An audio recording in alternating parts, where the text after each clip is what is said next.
Rais wa Marekani Donald Trump amezomewa wakati wa mechi ya mpira wa kikapu mjini New York, akiwa rais wa Marekani aliyeko madarakani wa kwanza kuhudhuria fainali za NBA. Vishindo vya kuzomewa vilisikika baada ya mashabiki waliokuwa na tiketi kulazimika kusubiri kwa saa kadhaa kwenye mistari mirefu zaidi nje ya Madison Square Garden kutokana na hatua kali za kiusalama zilizoambatana na uwepo wa rais.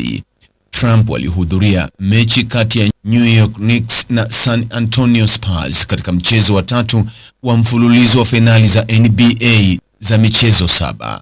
Knicks walikuwa wameshinda michezo miwili ya kwanza.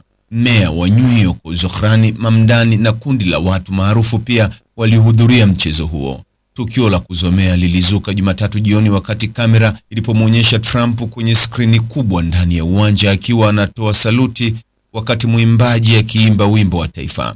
Rais huyo alihudhuria mchezo huo akiwa na mjukuu wake Kai Trump na mmiliki wa New York Knicks James Dolan pamoja na baadhi ya maofisa wa utawala wake wakiwemo waziri wa uchukuzi Sean Duffy, waziri wa mambo ya ndani Doug Burgum, mkuu wa EPA Lee Zeldin na mjumbe maalum Steve Witkoff.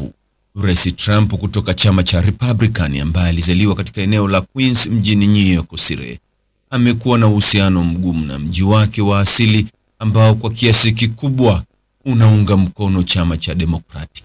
Mtazamaji, ni yapi maoni yako kuhusiana na taarifa hii?